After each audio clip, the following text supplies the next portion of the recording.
What's going on, everybody?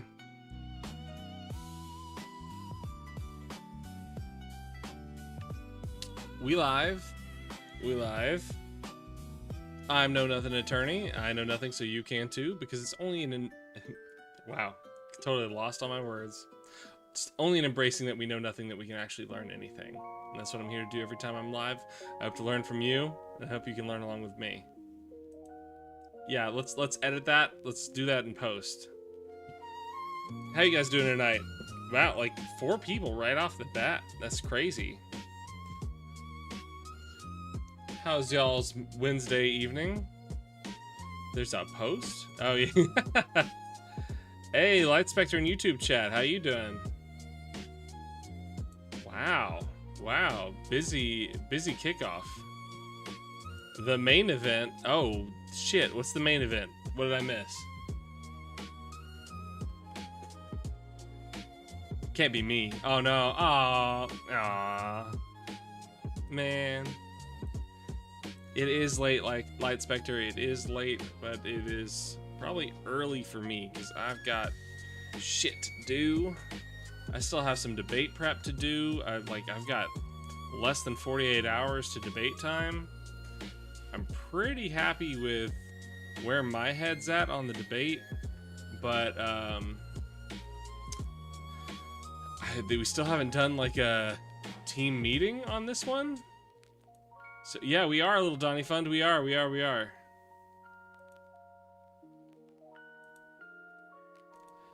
Oh, well, I guess I need to make an official announcement post. Be a good time to do that because next stream is when it's happening. Our Friday night is going to be busy. Friday night, I'm going to be live. I also need to figure out how that's going to go. I'm going to be live at... What would that be? 9 o'clock Central. Jam-packed.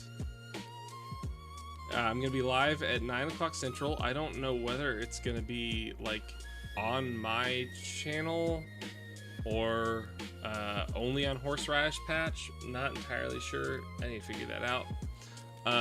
But I will be on the Horseradish Patch doing a 3v3 debate on the topic of taking the affirmative position. Political compromise is beneficial for society. Hey, 7 stream streak for a little Donny Fun. Let's go.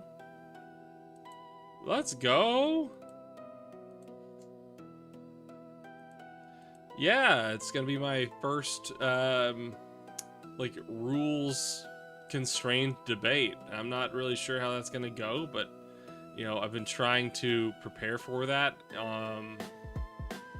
in the middle of everything else.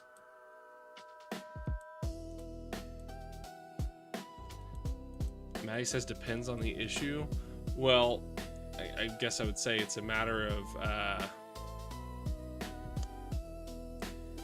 in general, and I would argue that you can maintain a firm position on not reducing anyone's rights on the basis of an immutable characteristic and be willing to wiggle on other things. See, saying always beneficial is I hate to take the 100% case. Yeah, not going to compromise with a Nazi, exactly.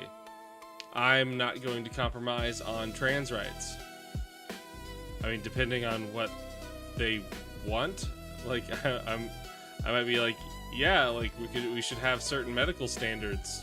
Sure, we already have that, but like compromising on capital gains tax.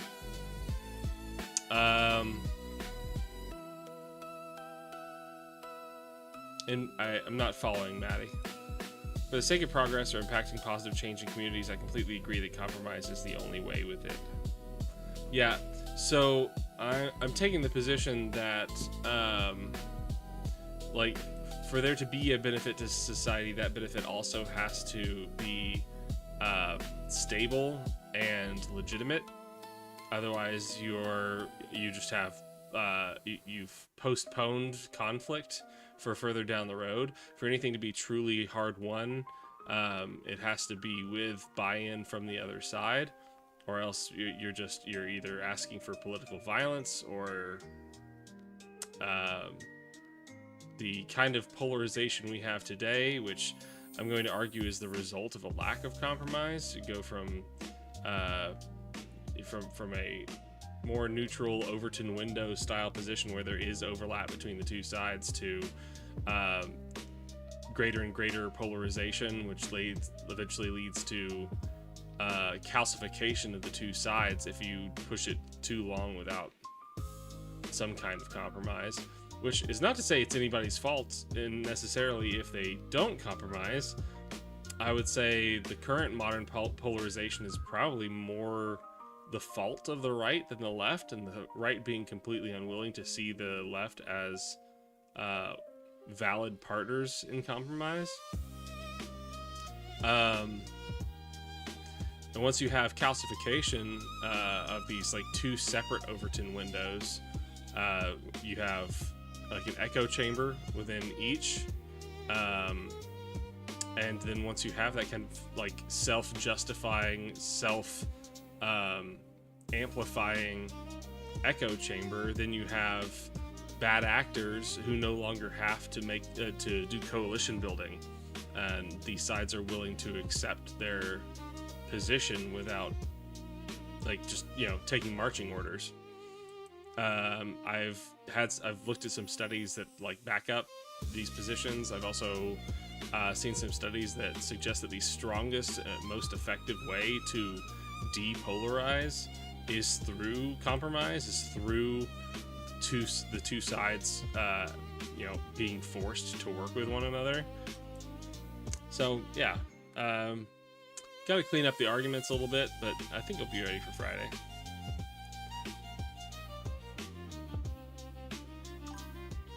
Oh, the capital gains tax is something you can compromise on. Yeah, sure, exactly. I don't think genocide demands is diplomacy, so I feel like it's a weird suggestion. Well, so you can't, again, there are things like you can't compromise on, like if you're talking about putting any person under another person based on a mutable characteristic or erasing somebody's basic human rights, that you can't compromise on those things.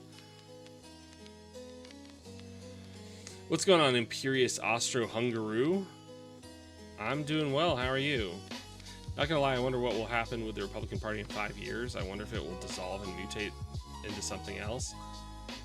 It's hard to say. I think, we keep seeing more and more news every day. Let me turn the music down a bit. We see more and more news every day about how the MAGA movement is tanking, and it just can't.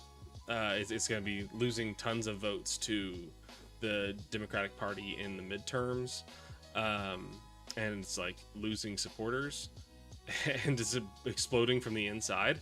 But I don't know that any of that matters if they successfully get away. Like if they get away with their plans for the midterms, it doesn't make a difference. So I'm not willing to sit back and just say, ha ha ha, it's over, we got it. Have a look into Australia's Republican Party at the moment. It imploded, and it's being fractured by even more right-wing groups. Yeah, like and right-wing parties are facing an uphill battle because of what's happening in America across the world. Like Canada just had a big win for the left. I'm great right now, especially since things in Mexico have finally died down, which isn't saying much because things are still in a state of semi-anarchic violence by the cartels. Yeah. Is that where you're located? Hungary too? Is Hungary also going through something like Mexico? Or are you talking like comparing it to Australia with the right-wing party? The guy dancing was great. Oh no, I know what's going on in Hungary. I'm ridiculous. Yeah. Right. But the fanaticism of the right-wing groups will probably get worse while the general base numbers splinter. fanaticism of these right-wing groups will probably get worse. Yes, but they will be less and less impactful on society at large, I think. Like, what I'm trying to say is their rhetoric will get worse and more extreme. But that makes them no different than any other right-wing extremist group in history. The question is just how much legitimacy we give these groups and what like size megaphone we give them. Oh yeah, Mexico getting universal health care.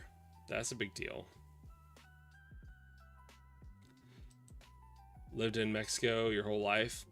So tell me where things are at right now, Imperio. It's been a while since I've heard the status of what's going on in Mexico.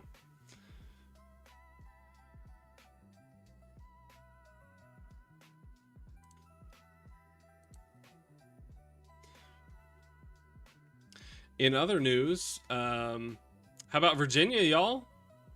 Virginia, let's fucking go. We are now at 222 electoral votes for the Interstate Compact. That puts us like 3 or 4 states away from complete Interstate Compact. Maddie knows I'm watching the Interstate Compact news. Yeah, what was that? Put 50, 58 more? No, 48. Can I math? Yeah, 48 more electoral votes.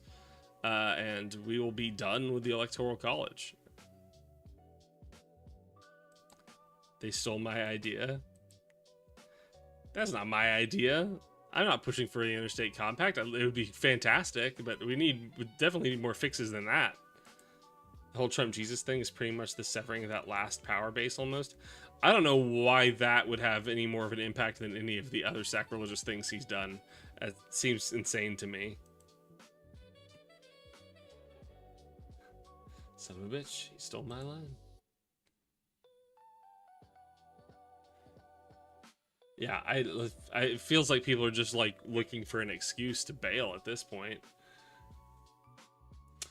And then what do we got? John Eastman, no longer barred in California. Yikes. That's finally some comeuppance for John Eastman. You see the site I shared in Discord General? Let me pull it up. I know I missed some things.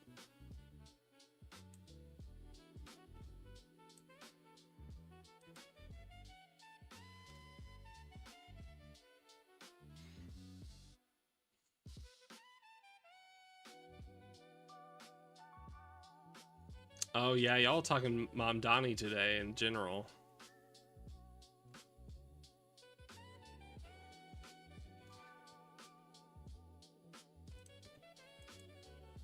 What do we got over here?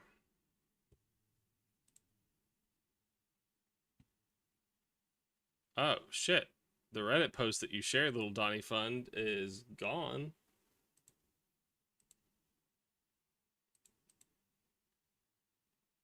Removed by moderator.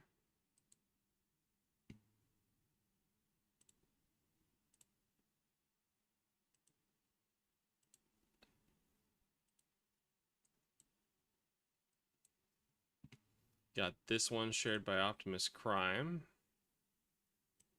Nope, nope, nope.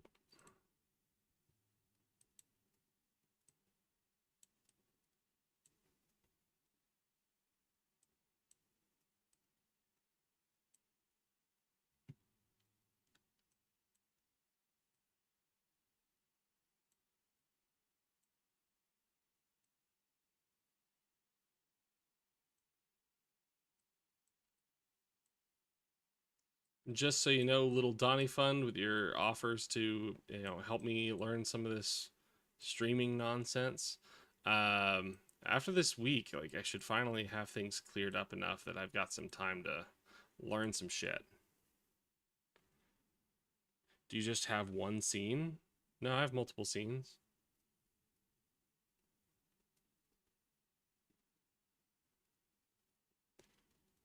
I mean, I have one scene where I do several different things, but whoa, okay.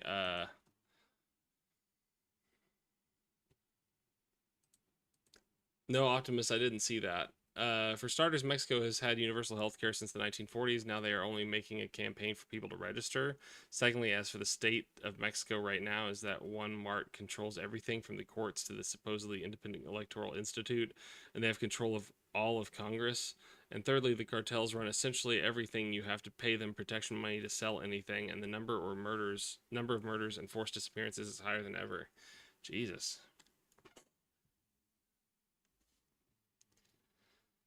Boy. When I ran for mayor, I said I was going to tax the rich. Well, today, we're taxing the rich. I'm thrilled to announce we've secured a pied-à-terre tax, the first in New York's history. This is an annual fee on luxury properties worth more than $5 million, whose owners do not live full-time in the city. Like for this penthouse, which hedge fund CEO Ken Griffin bought for $238 million. This pied-à-terre tax is specifically designed for the richest of the rich, those who store their wealth in New York City real estate, but who don't actually live here. But even so, they're able to reap the huge financial rewards of owning property in, dare I say, the greatest city in the world. And most of the time, these units are sitting empty, since again, they don't actually live here. This is a fundamentally unfair system that hurts working New Yorkers. Now, it's coming to an end. This tax will raise at least $500 million directly for the city.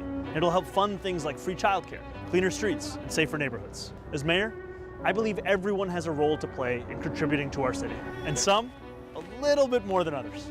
Happy Tax Day, New York. So what is the actual pied-à-terre tax?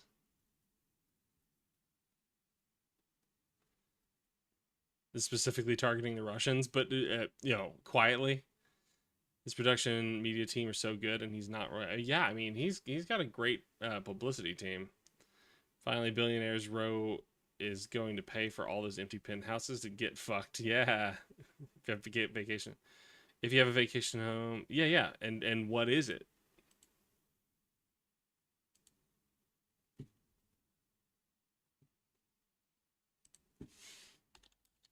New York's. Yeah.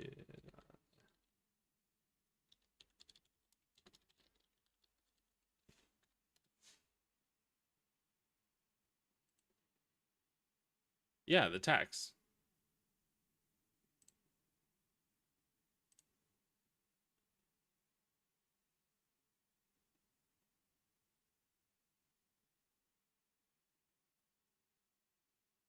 I mean, I guess it's not a big deal. I was just kind of curious. I wanted to know. You can't leave MAGA, William says. It's a cult. Just like us here at Know Nothing Attorney, right, William?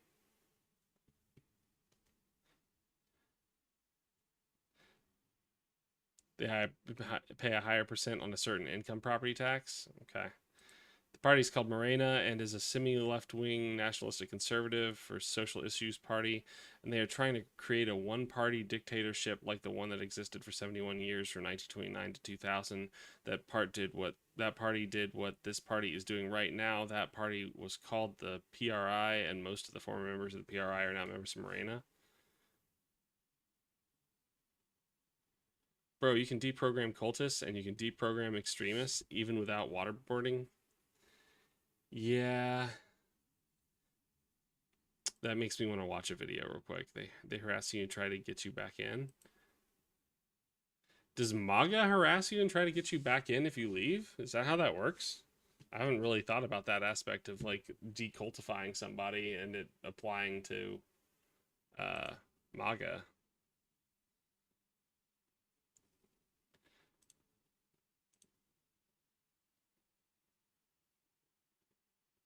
Okay, let's.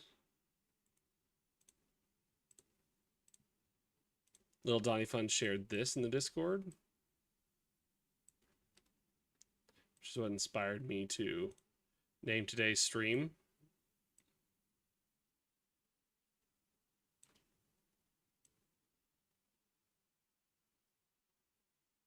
There we go.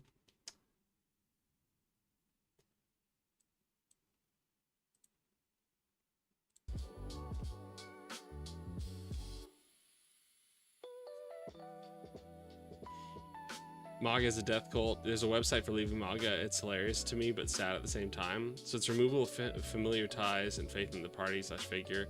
Yeah, I mean, the big deal with cult behavior is that they try to remove all of your other support networks so that they're the only one you can rely on, and then they make it threatening to you when you leave. So essentially, Mexico is a dictatorship in the making, all while the cartels run the countryside and pay giant bribes to the government, including the president. So, Imperio, do you see any positive way out for Mexico at this point? My mom used to be in a Christian cult in Australia here. Same behavior, remove family ties, work ties, friends, etc. Yeah, exactly, yeah.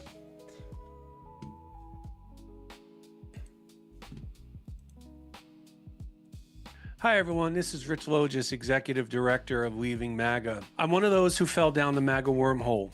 For 6 years, I was very active. I had a regular radio gig, and I wrote op-eds for far-right outlets, hazing Democrats, owning the libs with the best of them. I even started my own MAGA podcast. I was very, very proud of himself and his work as a MAGA, is he? The left says never forgive, never forget. I'm the left, Elaney, and I am here on a channel that wants to work with the other side, so I'm not sure what you're talking about. Have you met Barday yet at Optimus Crim? I think you saw it. Yeah. Back this. all in. And yet here I am talking with you today. Before I go any further, I would like to apologize for the harm I have caused our country. I am speaking out to make amends for my past deeds and rhetoric. My journey into and out of MAGA was circuitous. I drifted into its orbit as a fierce independent. From an early age, I mistrusted both political parties. It's really ironic to call yourself an independent and have fallen down the MAGA hole. You can't be independent if that's where you ended up. Either the opposition parties and the people against Moreno rise up in what would essentially be a civil war, or the U.S. intervenes and do a regime change. No, don't say that. God damn it.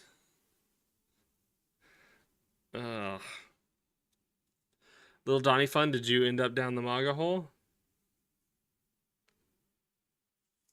Trump was presented as an outsider.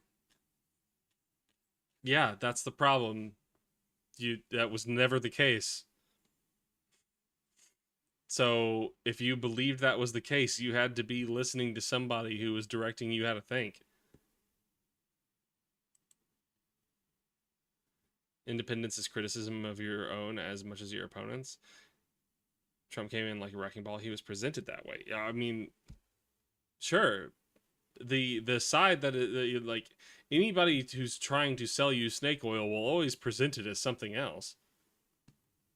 I thought they didn't care. When they say a snake oil salesman, it's never it's never like they're selling you the fraud up front. He never hit so hard in love. I'm an independent is the exact same 2008 thing where all these Bush voters suddenly had amnesia about voting for him. The entire establishment hated him. Yeah, because he sucked. All he wanted to do was break your walls. So what was the average person supposed to expect? The average person was supposed to not be a mark for a fraud. That was what I would expect of the average person. The establishment, like thinking the establishment hates somebody so I must like them is not a smart way to think. Like there are multiple reasons the establishment could hate him, and one of the worst could be that he is dangerous for everyone. I can hate somebody the establishment also hates. It is a way to think. It is not an independent way to think. I don't want for that to happen. I want to believe there's a democratic way to get them out of power, but they won't. That won't happen. They control the courts, they control the Congress, they control the Electoral Institute. So each day I'm losing hope on a democratic solution. But America's not an answer. Don't expect America to come in and save your country. America will only set things up so that it benefits them and fucks over the people that need their country to work for them. No, we don't value education in this country. Stop blaming the voters for your horrible country. Why? Why would I stop blaming the people who have the power to make decisions? Care about the people. In the 2000 presidential election, when I was 23, I voted for Ralph Nader. Over the years, that strong independent streak never faded. By the time Trump came along, I was primed to fall for a guy who promised to obliterate the established political order. The spark of my liberation actually was struck by What did he pose to replace it with?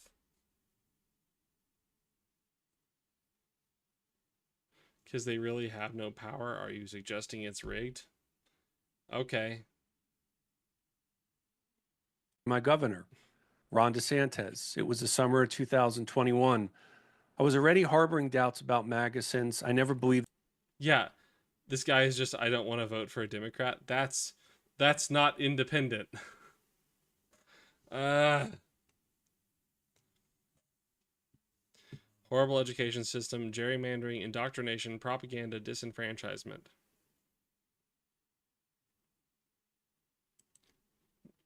And yet, I can still think that people have a responsibility to be accountable for their own thinking. They still influence how things turn out. Yes, there are things working against a truly democratic society, but these people are also hurting it. the 2020 election was stolen, but for all intents and purposes, I was still very much on the team. COVID was ravaging the nation. How can you even think when you can't eat and are not allowed to think in school? I expect you to have a sense of self-preservation and a sense of empathy. I don't think it's that difficult. But maybe that's just me sitting in my ivory tower, I guess.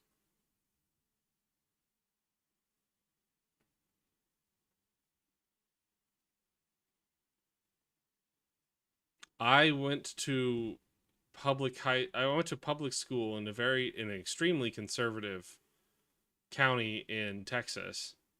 I was raised by a guy who drew the 1971 Texas congressional maps that were ruled unconstitutionally racially discriminatory. I went to church regularly. You can do this.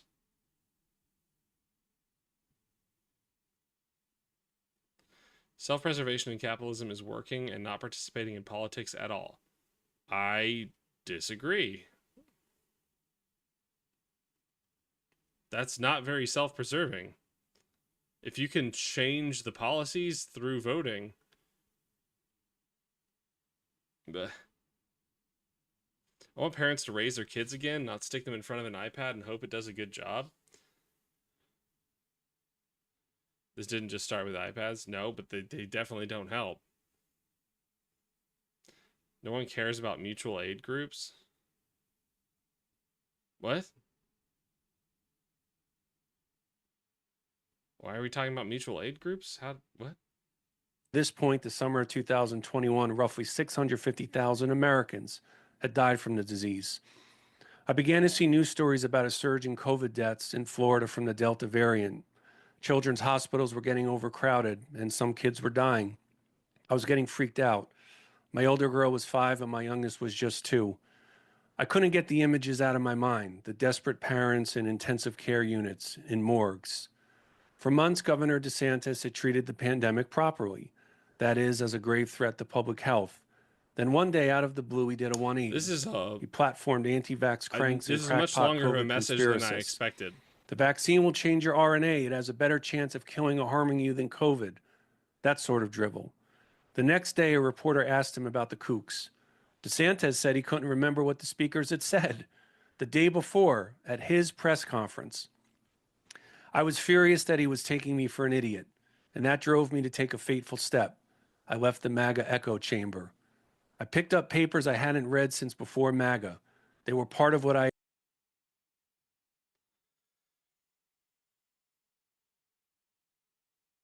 Look, if us Mexicans can go against Morena that literally buys votes, and sometimes they use the cartels to intimidate people into voting for them, Americans can go against MAGA, but that's only my opinion.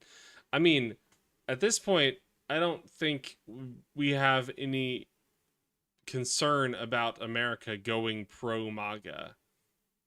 I think it's pretty clear at this point that America has rejected MAGA, and that will come out in the 2026 midterms if...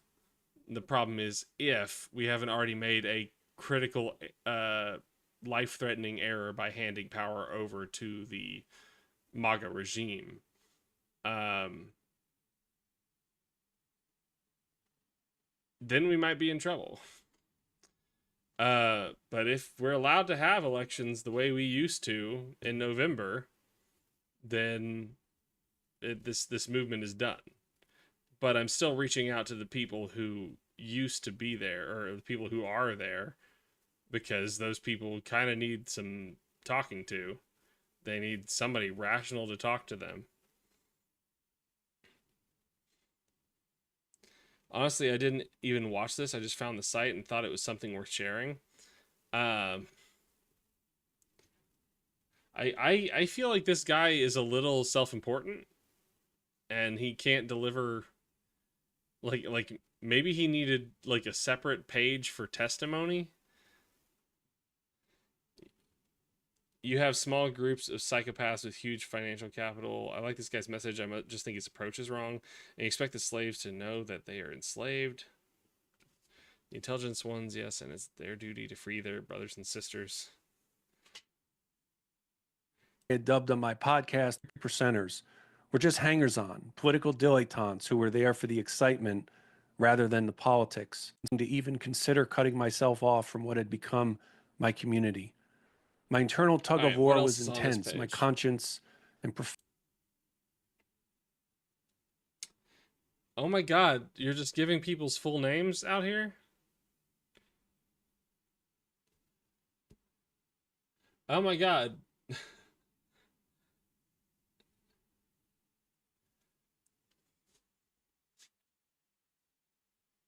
These people didn't even look real? What, did they look AI? Huh. Huh. This is a weird one. What's with the framing of this picture? That's a huge forehead. Wait, which one? Chrissy looks real? Yeah, I agree.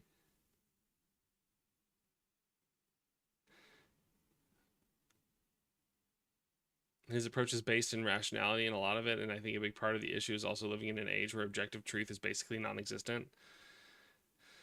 Chrissy looks real. Like, you can tell these people rational facts for days, and they simply won't accept it. Yeah, well, if those people need a... they need a different style of talking to.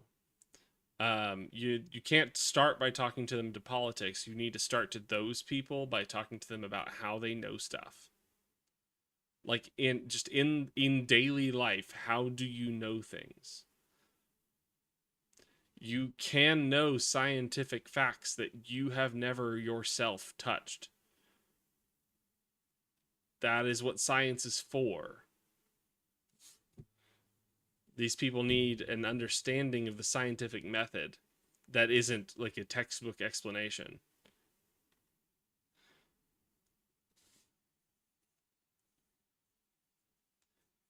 Growing is being able to look at your parents and going, yeah, they're just people wandering around. They don't know what is going on. And I can hold them responsible for what views they hold. In a weird way, I think the talking style is almost in the way they speak, frame the negatives of the ideology in questions that are almost rhetorical. Like what, Optimus? You're not an adult until you can look at your mom, dad, and go, yeah, that's a dumb thing you just said. Amen. I was just recapping the story earlier tonight of like the first conversation I had with my dad, who himself was a lawyer his whole life, and was a old school Texas good old boy Republican, not a MAGA Republican. And you know,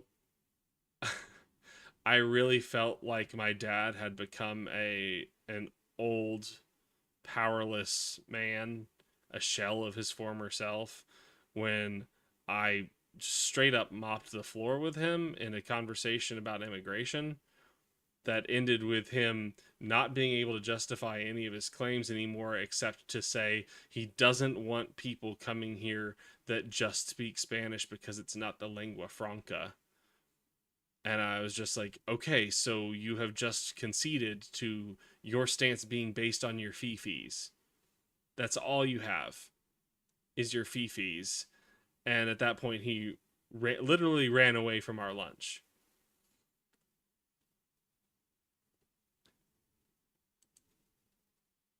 You can hold your parents and others responsible for their views.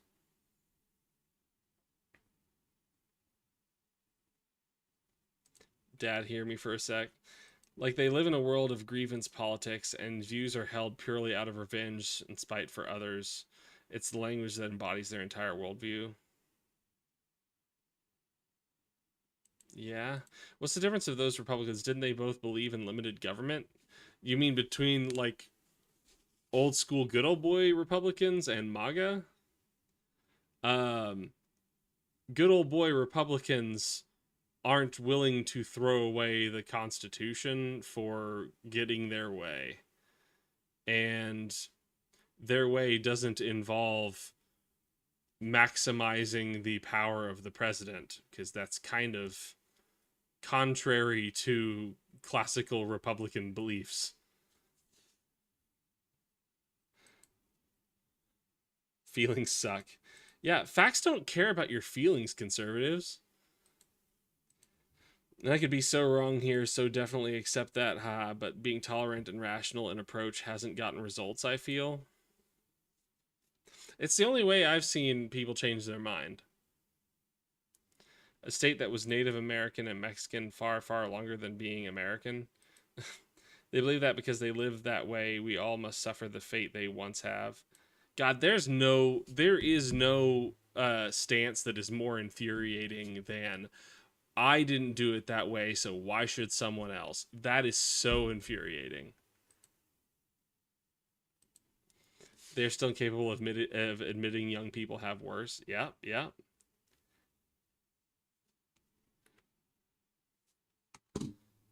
Should steelman your opponent's argument? Are you talking to me? Whose argument am I steelmanning? I didn't need to wear protection gear while mining black coal, so why should they?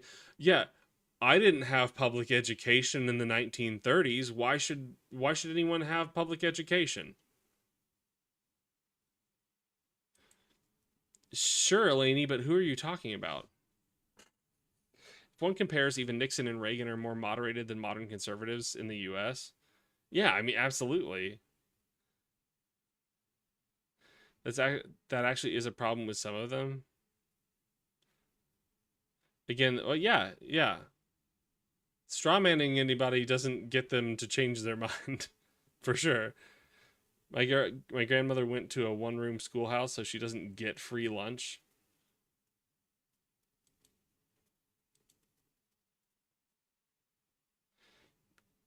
Like, Lord forbid we have better than there used to be. Boy. Okay, I wanted to look at this. I was a devoted member of MAGA Nation for 7 years. It made me feel I was part of something important, a movement that was trying to save American democracy. From what? From what? But starting in 2021, I realized I had been mistaken. It took me a full year to finally break away. Oh, thank God somebody changed their mind in 2021 after Donald Trump tried to steal an election. During that time, I came to understand that MAGA is sustained by a series of myths that are intended to create perpetual feelings of desperation and panic. Okay, thank you. I like that framing. Succumbing to those predatory myths does not mean you are unintelligent, weak, or lack good character and morals. I have a bachelor's degree, have been working professional my entire life, am a family man, and consider myself a relatively honest and intelligent person. I think the same about you. Good framing.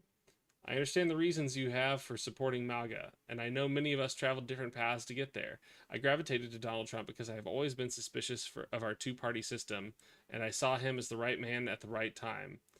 I have a sense that some of you have quietly left MAGA already or are increasingly regretful, confused, and scared. All this can be doubly upsetting since some of your sincerely held beliefs may have alienated you from friends and family. That certainly happened to me. It's perfectly okay to feel this way. Leaving MAGA was a tumultuous roller coaster of a process for me. It may be one of the most difficult endeavors you embark upon. In the end, it brought me an inner peace and a newfound clarity about what is happening in our beloved country. This really does sound like leaving a cult. This is what this sounds like.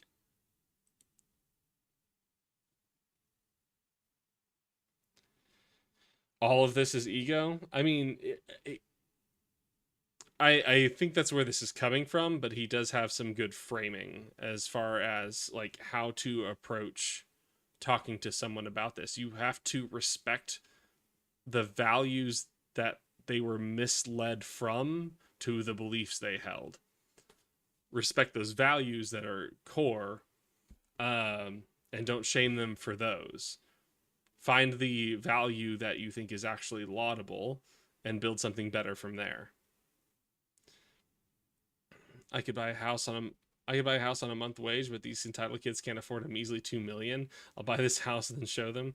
This is what he should be saying in his video, by the way. Exactly what he has here. This sounds so much more inviting for change. This approach on paper here is really good. Man just needs to use this as the script. Yeah. I founded this organization, Leaving MAGA, because I wanted to create a safe, non-judgmental community for those who leave MAGA, as well for those who are having doubts about or remorse over their devotion to Trump and MAGA. Our Leaving MAGA community will celebrate how acknowledging mistakes empowers you in America. Yes. Embrace knowing nothing. Am I a capitalist? Absolutely not. Hell no.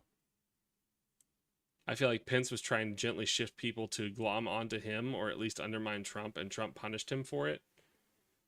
Where did you see him trying to gently shift people? It's difficult for a democracy to function well when millions are estranged from those closest to them. You do not deserve to have your anxieties about change exploited. You deserve to know the truth. And with leaving MAGA, you don't have to feel you would be alone if you leave the movement. Leaving MAGA is possible. Recognizing that we were wrong and acting on that knowledge makes us all more invested in democracy and in the continued work of perfecting our union. That language makes me unsettled. Oh, Vance? Oh yeah. I also think I still think that there was a political marriage being set up between Vance and Erica Kirk, and I think that fell through really fast.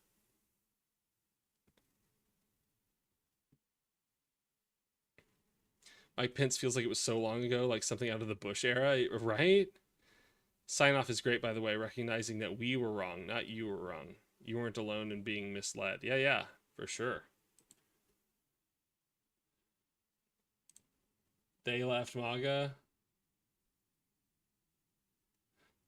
I certainly hope that he got these people's permission to be on here. What's with the foreheads? Like, I'm sorry to say that, but what's with the foreheads?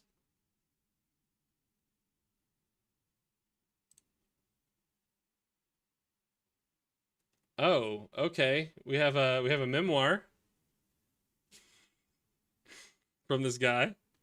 I'm sorry, little Donnie Fun. Like, I don't have any issue with the size of anybody's forehead. I've got a heck of one myself, I think. I was just like commenting on the number of people with larger foreheads. Man, I gotta get the little one into a bath before Din Din's. But damn, it's good to be back chilling. Keen for your debate. I'll set up a watch party with me and the 3-year-old. Aw, thanks, Optimus. I got a 3-head? Oh, thank you. I think the pictures were all different sizes and they shunted them down to fit that size. Yeah, that makes sense. Okay, we have a support group. That bare minimum page here. Our team. Okay.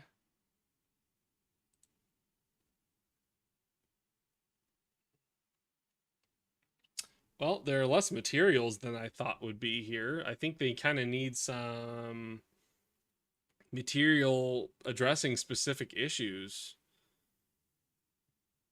I used to always think logically. That's why I was a conservative. I was always left-wing economically.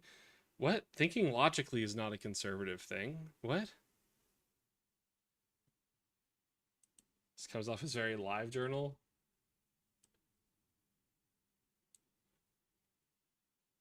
At least American conservatism has nothing correct. As far as I'm aware.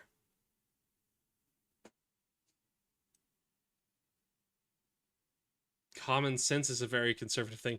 If by that you mean they are relying on their instincts rather than on data, then I agree. Yeah. Common sense sounds good, but it's not. Raymundo, I don't think that's true. Everyone has an epistemology. I don't think everyone relies on logic for that epistemology. Some people believe in things despite, like actively despite the logic leading you in a different direction.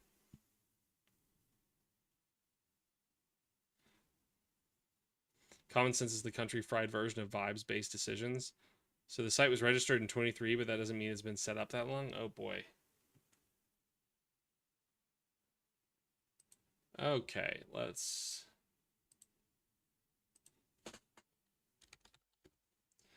I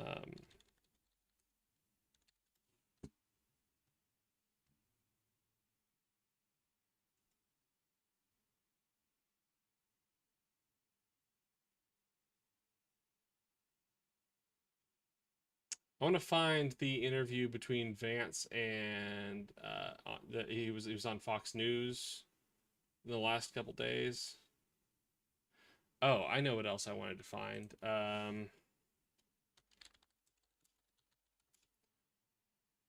Why can't I think of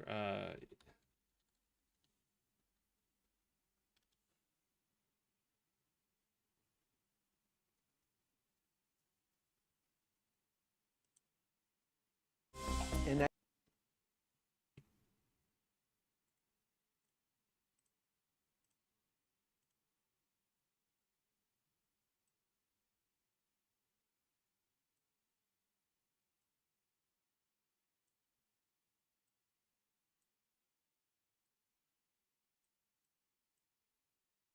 in April of 2015, I received a call that Catherine had escaped the Church of Wells. When I came So this is a cult that I have personal experience with. I helped someone that we might see in this clip get out of the Church of Wells, and all this is just reminding me of like the struggles we face with people leaving MAGA. It's a very it's very true to cults and how difficult it is to get people to leave cults. Logic without empathy is like awful. Unless you build empathy into your logic and note that empathy is required in a system that works. You just left QAnon? Most people don't want to face that reality. Do we have Biden's laptop on the video we are working on? I don't think we do. We'll get to that in just a second. That's the axioms and foundations for people to then form their opinions and stuff. Deprogramming is hard.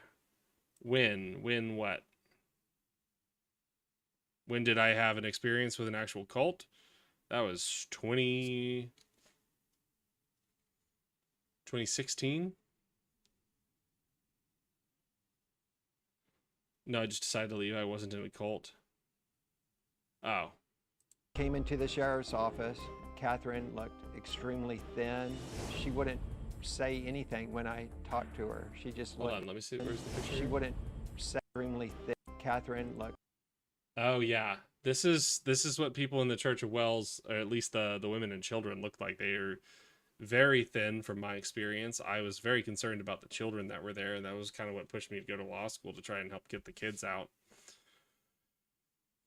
Nothing I can do, but at least not currently. Extremely thin. She wouldn't say anything when I talked to her. She just looked at me. When the sheriff asked Catherine, "Would you like to leave?" Why were they thin? Because they don't eat well. I can't explain it to you better than that. I don't know why they don't eat well. I think they deprive their people of stuff. Like, they have like a collective community of like, they have groups of people within their community go perform jobs together, and I don't know how much they're able to earn doing those jobs, but I imagine it's not a whole heck of a lot. And then I imagine that they distribute what little they get, or I doubt they distribute the money, but they use some of it to pay for food for the community, and then I imagine they distribute that. Meanwhile, the church leaders are buying new cars, as you know, new people who are joining the cults give all of their things over to the church, including their cars.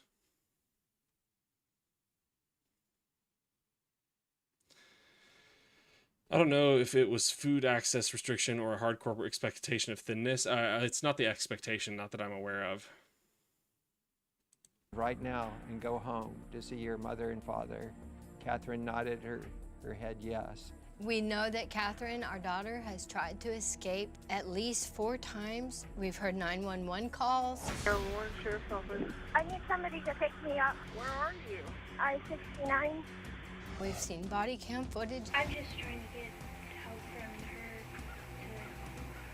her. Like, I want to stop to tell a story. I'm just worried that they're feel gonna. horrified. Oh, I talked to her mom on the phone once. She was a very, very nice woman. It's hard for me to like part of me wants to like criticize how she treated her daughter, but I mean, like, everybody's got their mistakes, and like they're trying to help their daughter get out, and it's hard for a parent to know what to do in a situation where like you have your child for how long before maybe they leave you and run back to the cult. Pizzagate had truth in it. What was the truth in Pizzagate, Elaney?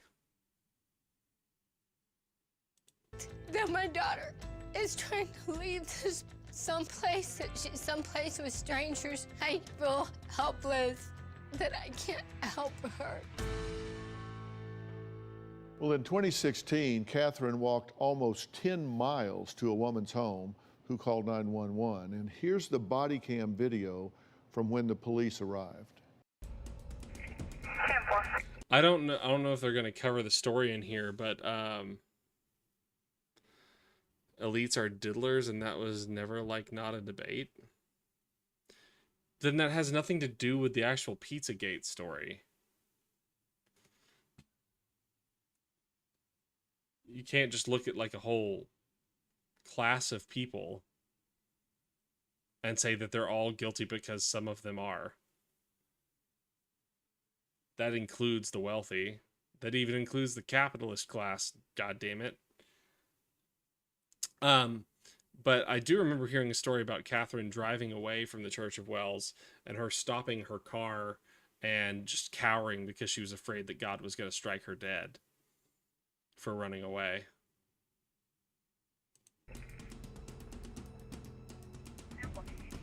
Hello. For a general area? I'm just trying to get help from her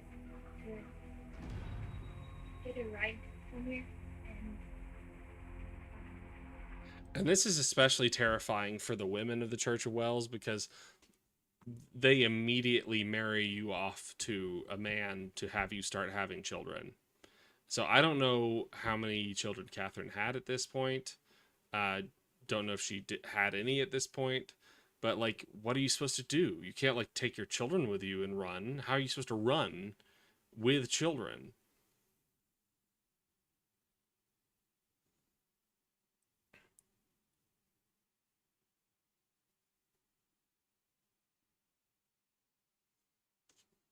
Oh man, you guys are all up in Pizzagate stuff. Where to? Where are you trying to get to? Are you from Texas? Where are you from? Ooh. From Wells?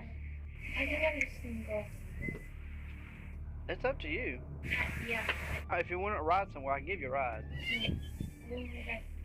You don't? Okay. Well, that's your choice. I can't make you go. I'm not here to, you're not in any trouble. They didn't call because you're in trouble or nothing. They're not comfortable giving somebody a ride that they don't know, and we can do that if you need to go somewhere.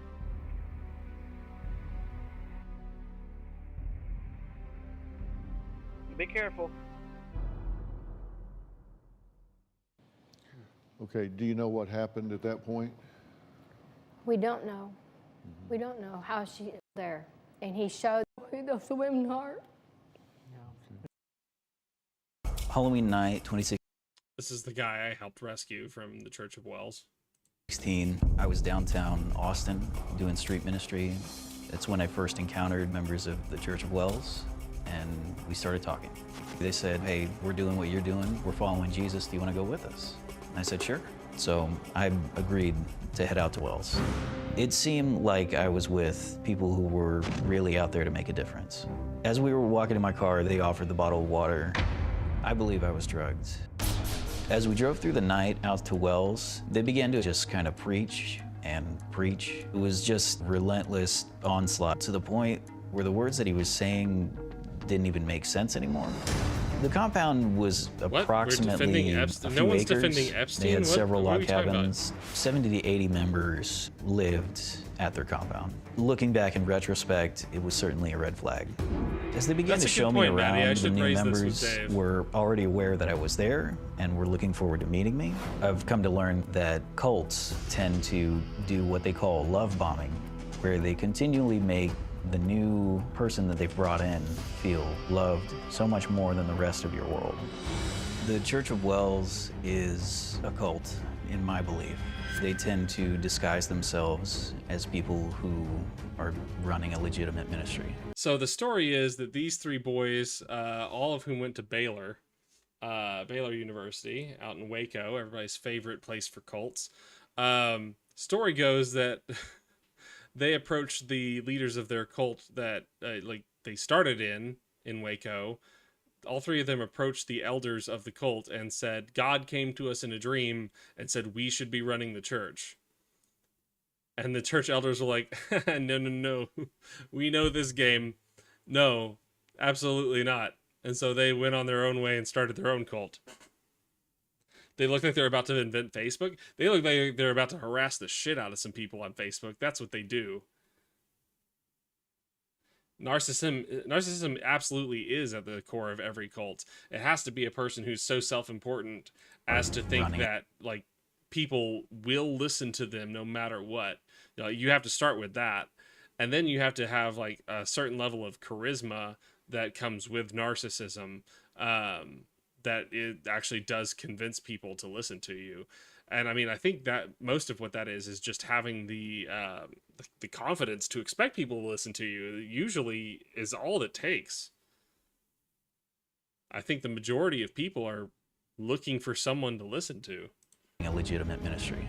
I am convinced that I was drugged in my time at the Church of Wells. I remember in the middle of the day that I just completely passed out. One of the infant girls Maddie? That's was left awesome. on a plastic lawn chair. Some of the men of the Church of Wells approached the baby. She's crying because her mom isn't there, and men begin to listen to this music. preach to the baby that you're learning patience and this is making you better and closer to God. I would have had to have been on drugs to be okay with that situation.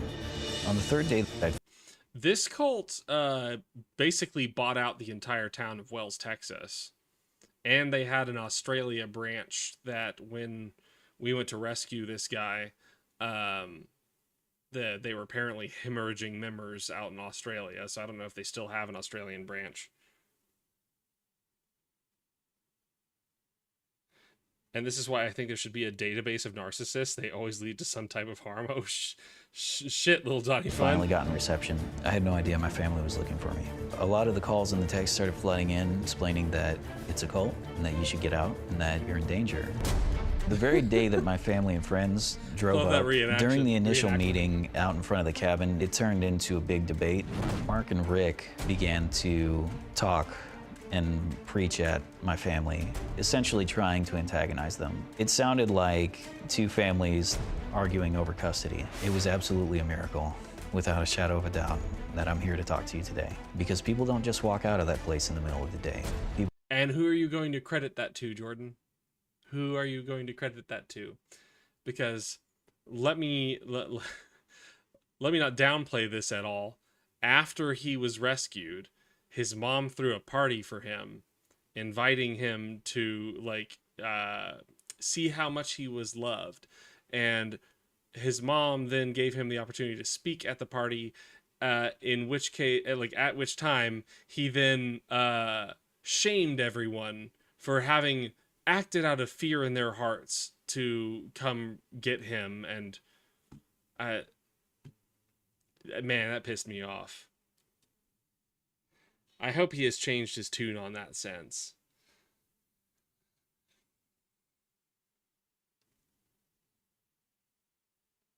People go there and are not heard from again. Okay, Jordan, we are glad to be talking to you today. And I want to be very clear that we have to address all of this as allegations because they have not been charged with wrongdoing. They've not been tried. They've not been convicted. Please don't sue us. Please don't these sue are us. allegations. Please don't sue us. You are fully entitled to your opinion and entitled to describe your experience on the street. Never. Or anything. So he doesn't even take aspirin when he's got a headache. And you have no history of taking those drugs since that time. None whatsoever. Okay, but you found them in your system, so you're concluding that he got them while he was there. And speaking of grifters, Dr. Phil, yes, also that once Jordan got out, he had the opportunity to shop his story around to multiple news outlets, and many of them had given him and his family offers for the exclusive, and they ended up going with Dr. Phil, and all of us were like, what are you doing? Why are you doing this? Shouldn't you give your story some legitimacy that Dr. Phil would not give it? I don't feel like going on Dr. Phil did Catherine Grove's family any favors. So glad he went bankrupt. I didn't know that. And you said at one point you were just sitting on a couch in the middle of the day and just kind of fell over. Just knocked out. I remember my head just going straight back and I was out. Is that typical for you? I would say no. When you got there, where did you go? You get out of the car, what do they do with you? They took me up to their main cabin, and they showed me, where they're at and where they do, their thing. And they showed me a room off the back side of the cabin, and they said, "This is for you. You can stay here, and we'll see you tomorrow morning." We're going to set you up with a wife. Do you believe that we got him is out an effort towards mind control? 4 days. Absolutely. Fastest And anybody's what ever are had the anybody out of the Church of Wells. efforts or techniques that you think are going on there? It's kind of like a beratement of your character. It's a severe distortion of what the Word of God says. They interrogated him until they found out that his parents were divorced when he was 14, and then they blamed that on his sin. That was super cool. Very cool people. Anyway, with all the time that we've spent on other things, let's do what I said we were going to do and work on this a little bit.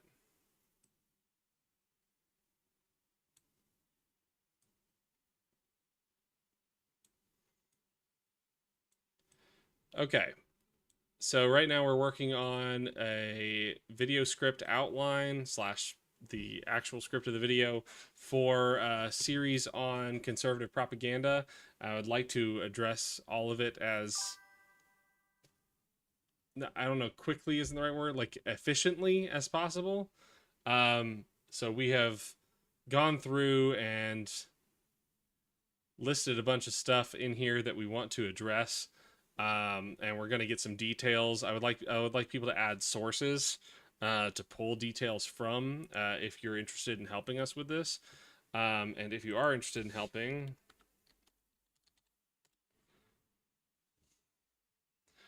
there you go.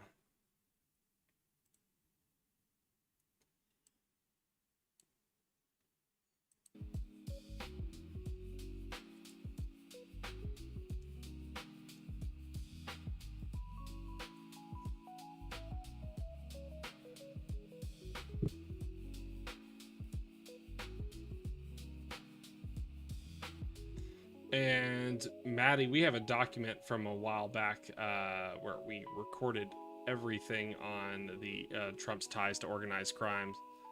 Do you have anything on Israel and anti-Semitism? No, we don't have anything on that in here. I'm curious what you would put on that, because I'm trying to avoid issues that are too easily dismissed as point of view issues or opinion issues. There's definitely a lot of misinformation, don't get me wrong, but I'm curious to see where you would take it. How long I'm looking on making this is just a matter of how big we end up making it. It's probably going to turn into a series of videos. I initially had imagined it as a let's machine gun this, here's this point, shoot it down, here's this point, shoot it down, here's this point, shoot it down. But after going through it, I think there's just too much here to do that with. You'll PM me some stuff. All right. Yeah, for sure.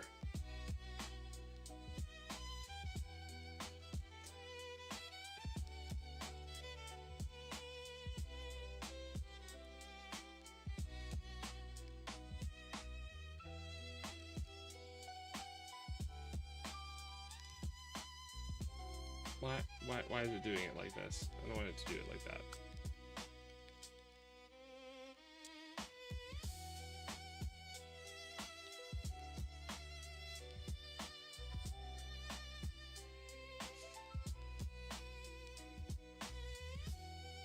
Oh yeah, absolutely. We could turn this into what the whole channel does. Preferably not.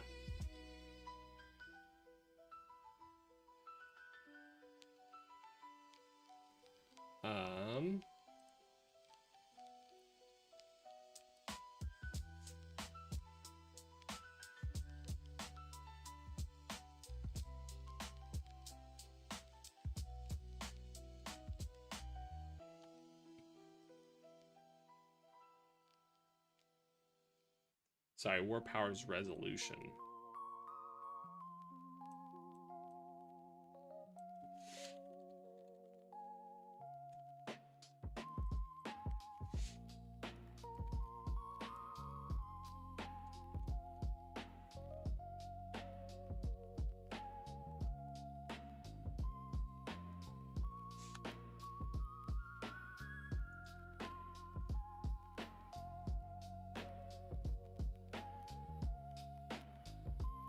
Russian collusion for sure. Yeah, we've got a section on Russia.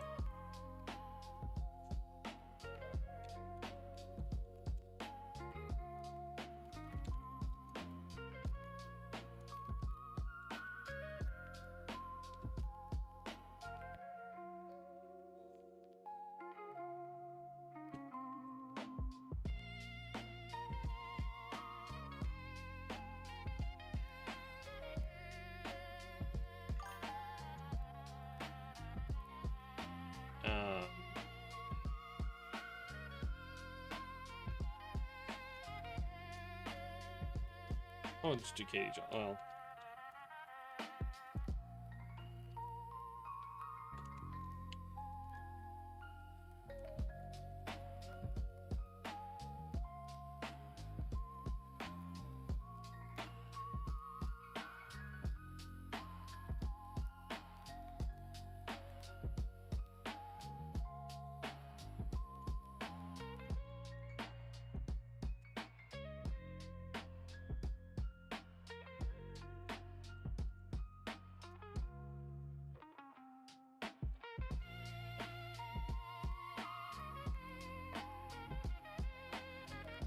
how do you spell that?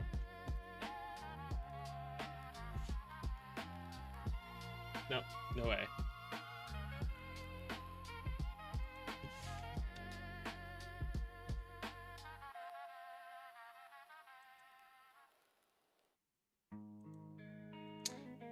Nice little Dotney fund. If you want to jump in here and provide some links, that would be very helpful. Like links would save a lot of time on this.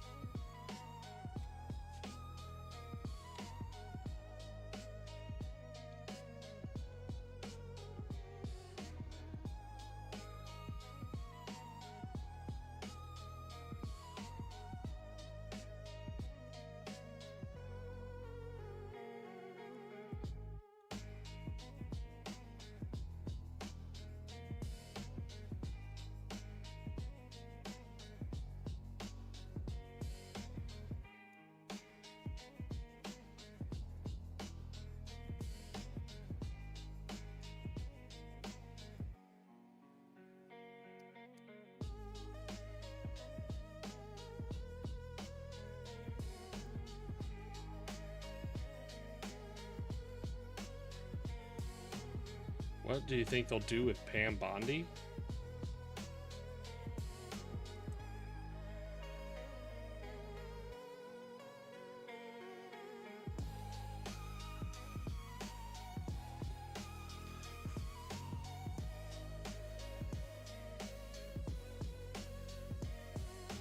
What, Batty, what were you linking that entry on the Road to Unfreedom for?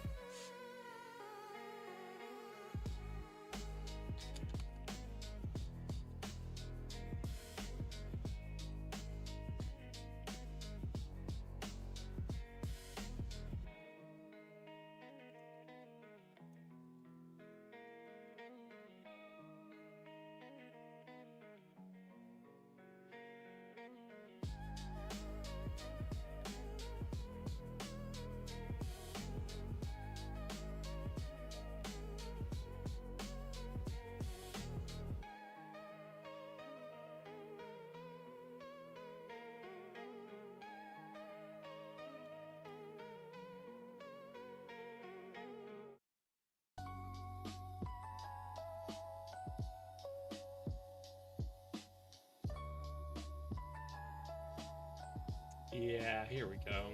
This is what I was talking about. Butina and the NRA. Yeah.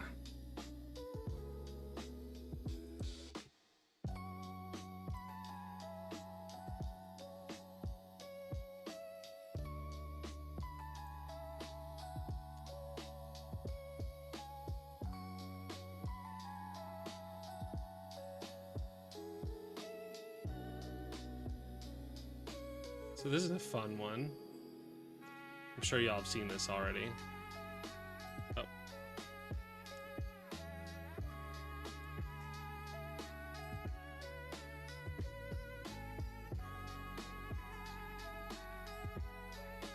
Just absolute fraud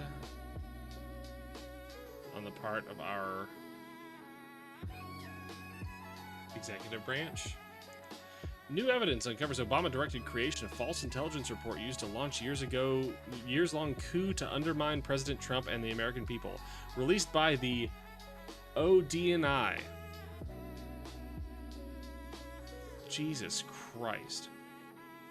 On Wednesday, at the president's direction and with support of HPSCI Chairman Rick Crawford, Director of National Intelligence, Tulsi Gabbard released a declassified oversight majority report produced by the House Permanent Select Committee on Intelligence in September 2020 that details how the Obama administration manufactured an intelligence community assessment they knew was false.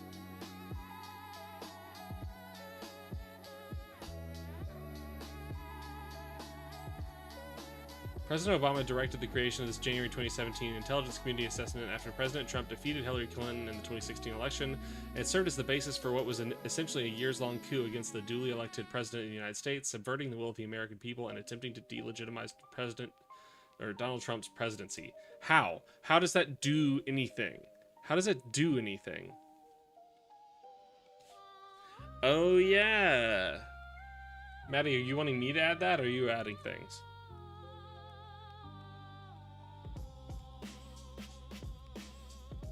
The stunning revelations these intelligence documents expose should concern every American. There's irrefutable evidence detailing how President Obama and his national security team directed the creation of an intelligence community assessment that they knew was false, promoting the contrived narrative that Russia interfered in the 2016 election to help President Trump win, as though it were true. Sorry, the 2016 election, not the 2020 election. I got that wrong right off the bat. But Russia did interfere. The documents we released shows how they did it, manufacturing findings from shoddy sources, suppressing evidence that disproved their false claims, disobeying IC tradecraft standards, and withholding the truth from the American people, said DNI Gabbard. In doing so, they conspired to subvert the will. Okay, where...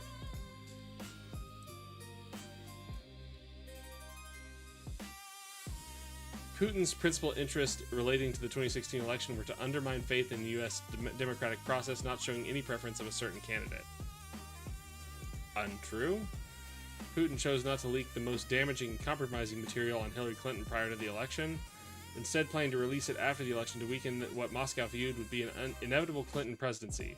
If Russia wanted to help Donald Trump get elected, they would have released this material prior to the election to harm the Clinton campaign. That's not necessarily true at all. If you use all of your material and then they win the presidency, what do you have left?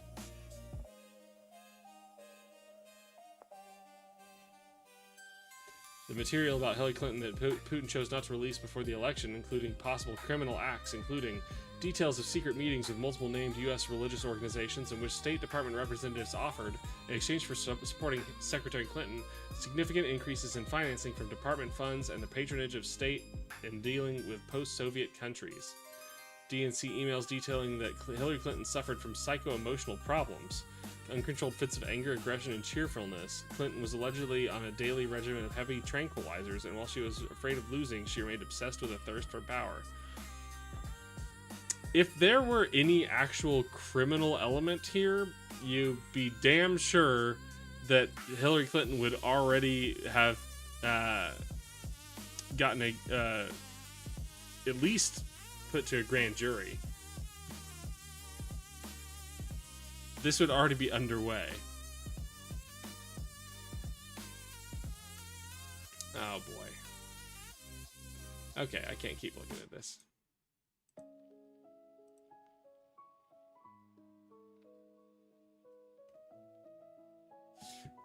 Let's fix this.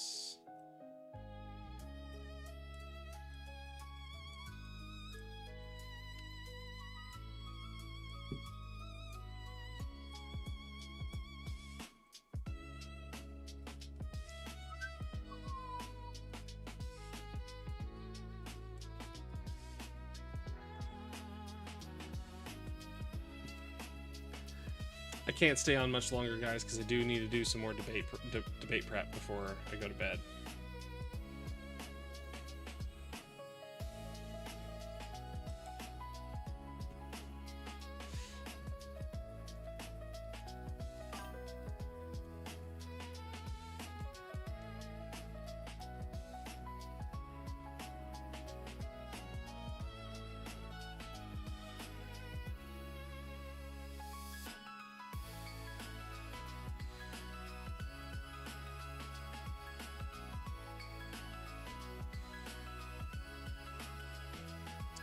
Ah, yes. Thank you, Maddie.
Maddie, you're gonna have to explain neo-eugenics to me.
The name of that. I'm not gonna worry about it right now. Basically, all the tech pros are deep into modern eugenics. Even Epstein was like, what do you mean by modern eugenics?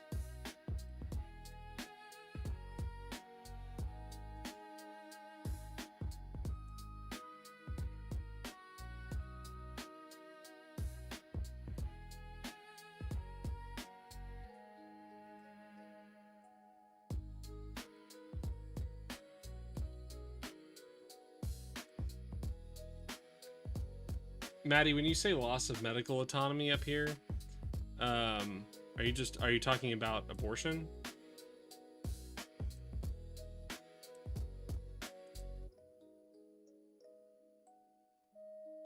Blood boys.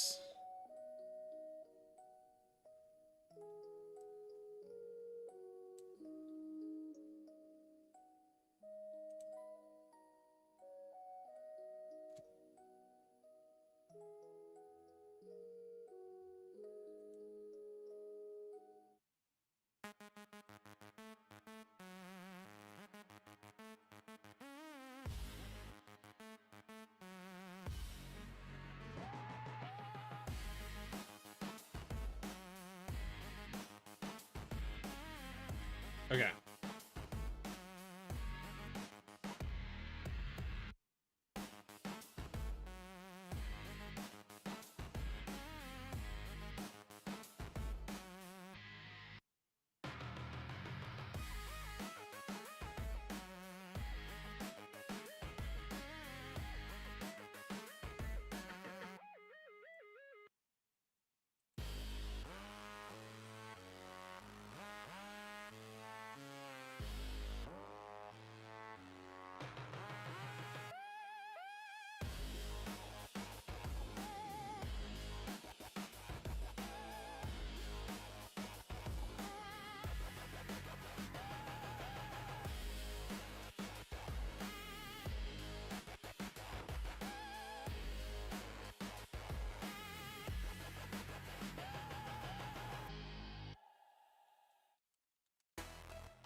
Getting Tim Pool over here. Let's go.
Okay, Maddie, this is going to be the main thing that we work on Saturday's stream. I'm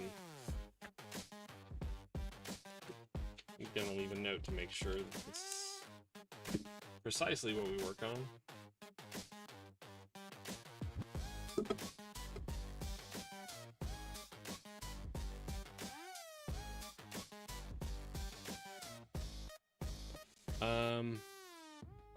Somebody asked about whether there's something was included. Oh, Israel and Palestine stuff. Was there something else?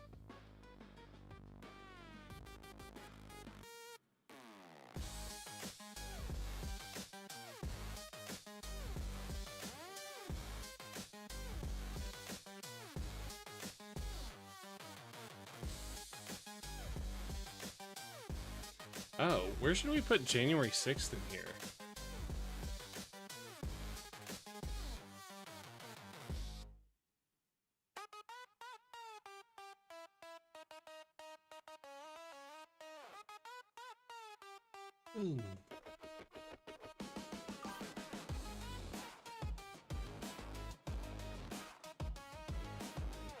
I think January 6th needs its own section.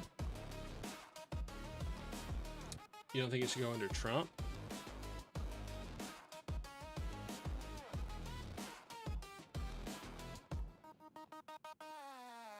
Oh shit, Donnie. Okay. Thank you.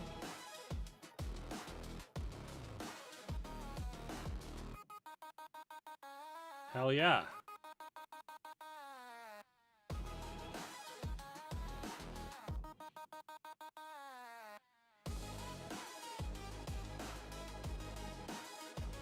Okay, separate section under him.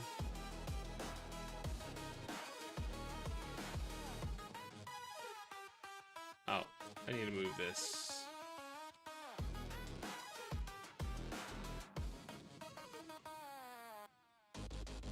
There we go.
Like, you mean name the section political violence?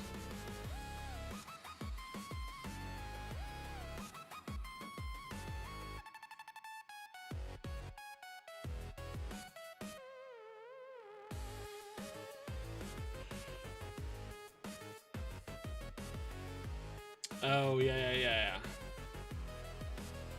The going against the both sides thing. Political violence.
Okay, I'm gonna call it for tonight, and then I want to actually do some script drafting on Saturday.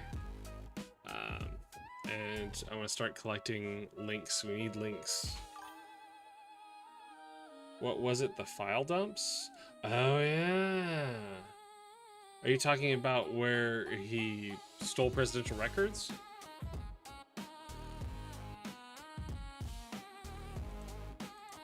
Oh, where do I put that?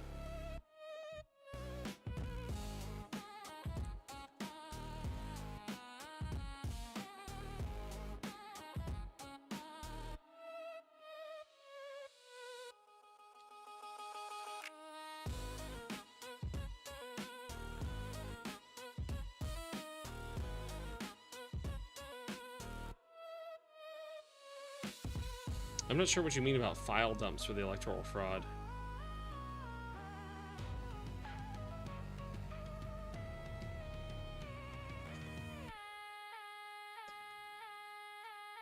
Should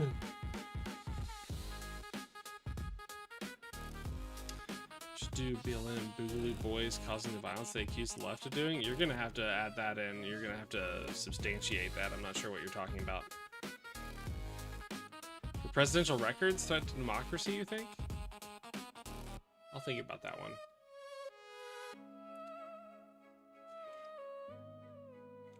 Oh, Jim, we gonna have to do a series on just Trump, then his political career? I mean, for sure. Okay, guys, I'm gonna call it for tonight, and we will be back on this on Saturday. Friday, we got a lot of fun shit to do, so hopefully that'll be its own reward.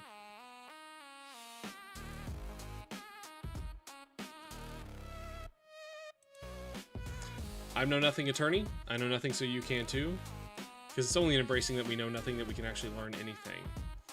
And it's what I hope to do with you every time I'm live. I hope to learn from you, and I hope you can learn along with me. And as always, I'm proud of you. I don't need to know you personally for that to be real. It's true, and you deserve to hear it. If only because life is hard. It's always been hard, and it always will be hard. But the way you face each and every single day, the way you do, is remarkable. So stay remarkable. And I'll see you guys for all the fun stuff we got going on Friday with the debate and the collab with Echoplex Media. All right, do we have a raid? I can't take any extra time to raid tonight. I just gotta go to bed. Or, gotta go do work so I can go to bed. Okay, good night, you guys. I'll see y'all Friday.